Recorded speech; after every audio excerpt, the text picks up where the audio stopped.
Hello everyone, मेरा नाम नीलमणि कुमार है और मैं आज के वीडियो में ये बताऊंगा कि बायो में 360 आउट ऑफ 360 स्कोर कैसे अचीव करें। मैं खुद नीट 21 में बायो में 360 आउट ऑफ 360 स्कोर अचीव किया था। तो इसके कुछ बहुत ही सिंपल स्टेप है जिसको मैं खुद ही फॉलो किया हूँ एंड 360 स्कोर अचीव किया था। तो स्टेप को देखते हैं। अगर आप सारे स्टेप को अच्छे से फॉलो करते हो गाइस तो डेफिनेटली आप बायो में 360 स्कोर अचीव कर पाओगे। तो स्टेप ये हैं। फर्स्ट स्टेप ये है कि स्टडी मटेरियल। आपको स्टडी मटेरियल क्या पढ़ना है? आपका मेन फोकस एनसीईआरटी होना चाहिए अदर देन की कोचिंग मटेरियल या कोचिंग मॉड्यूल पढ़ रहे हैं, क्योंकि लास्ट 3 से लास्ट 5 ईयर का क्वेश्चन देखा जाए तो मोर देन 98% क्वेश्चंस बायो का एनसीईआरटी से ही आए हैं। तो आपका मेन फोकस एनसीईआरटी होना चाहिए और उस एनसीईआरटी में किसी भी चैप्टर्स का थ्योरी पार्ट तो पढ़ना ही है, उस हर चैप्टर के एंड में समरी दिया हुआ है, उस समरी को भी पढ़ना है अच्छे से, क्योंकि ऐसे बहुत सारे पॉइंट हैं जो समरी में गिवन है बट मेन जो चैप्टर है उसमें गिवन नहीं है और क्वेश्चन समरी वाले पॉइंट से भी आते हैं, नीट में आए हुए हैं। तो आपको किसी भी चैप्टर्स का एनसीईआरटी का थ्योरी प्लस समरी दोनों को अच्छे से पढ़ना है। जो सेकेंड स्टेप है, आपके बायो में ऑलमोस्ट 30 चैप्टर्स हैं। इस 30 चैप्टर्स को 2 भाग में डिवाइड करना है, part A and part B. Part A में वैसे टॉपिक्स को रखना है जो मेमोरी बेस है, बार बार याद करने की जरूरत पड़ती है या बार बार हम भूल जाते हैं वैसे टॉपिक्स को। एग्जाम्पल जैसे एनिमल डाइवर्सिटी, प्लांट डाइवर्सिटी, इनमें एग्जाम्पल्स बहुत होते हैं तो हम भूलते रहते हैं बार बार। तो वैसे टॉपिक्स को मेमोरी बेस्ड टेबल में रखना है। एंड जो भी कंसेप्चुअल टॉपिक है जैसे ह्यूमन फिजियोलॉजी या प्लांट फिजियोलॉजी, इसको कम रिवीजन की जरूरत पड़ती है, वैसे टॉपिक्स को पार्ट बी में रखना है, ठीक है।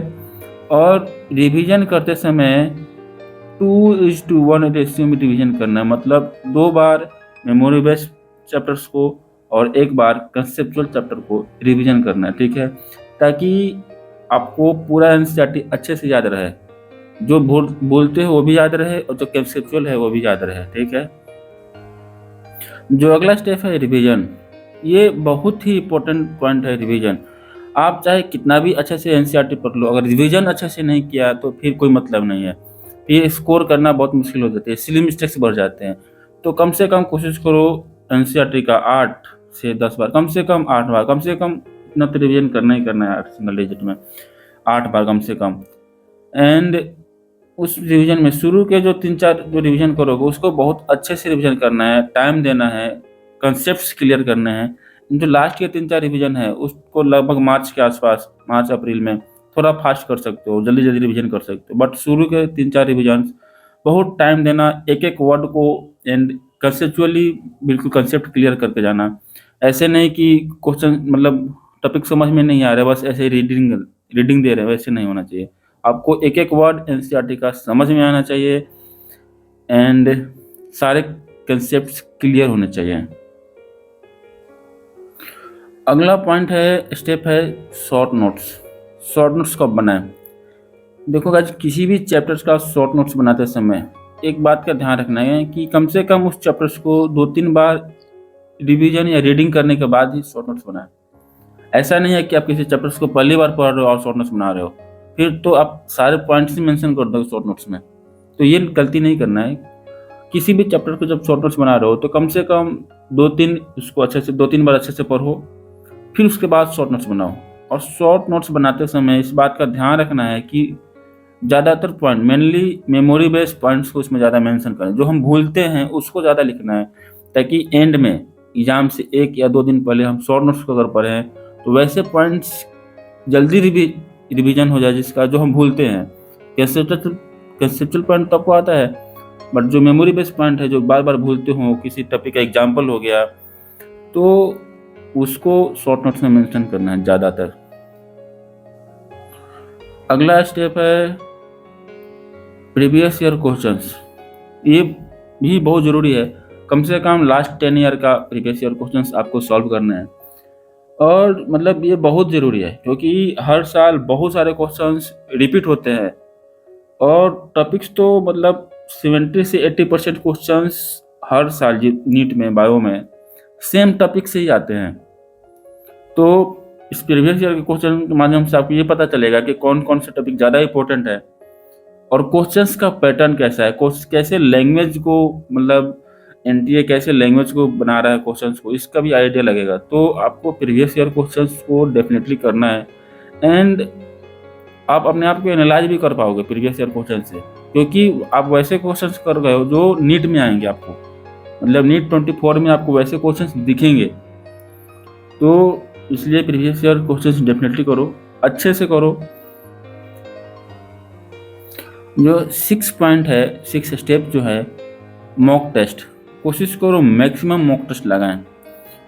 और मॉक टेस्ट में जो भी क्वेश्चंस एनसीईआरटी बेस आ रहे हैं, कोशिश करो ये गलती नहीं हो, मतलब मॉक टेस्ट में जो भी एनसीईआरटी बेस क्वेश्चन आते हैं वो नेगेटिव नहीं हो।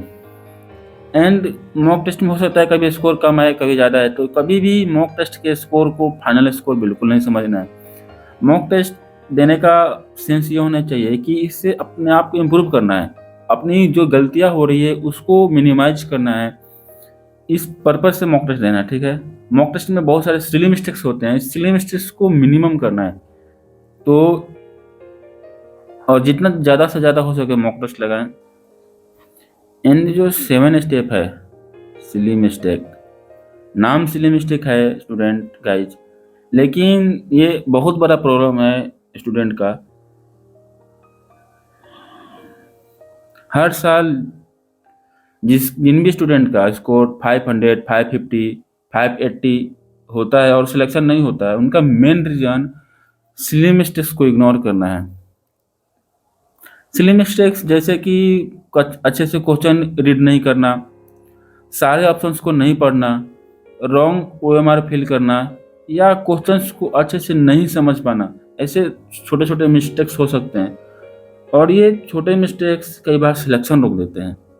तो जितना हो सके आप सिली मिस्टेक्स को मिनिमाइज करो, कम करो, और ये कम मॉक टेस्ट के माध्यम से होगा। जो भी आप मॉक टेस्ट दे रहे हो, हर मॉक टेस्ट में कोशिश करो कि मिनिमम सिली मिस्टेक्स हो और जो भी मिस्टेक्स हो रहे हैं वो मिस्टेक्स रिपीट नहीं हो अगले मॉक टेस्ट में। ठीक है, अगर ये सारे स्टेप को आप अच्छे से फॉलो करते हो तो definitely 360 out of 360 score bio में अचीव कर पाओगे। एंड और भी कोई नीट प्रिपरेशन के रिगार्डिंग और भी कोई भी डाउट हो, आप डेफिनेटली कमेंट्स में लिखो। मेरी कोशिश रहेगी कि उस पर वीडियो बनाएं एंड आपका डाउट सॉल्व करें। ओके।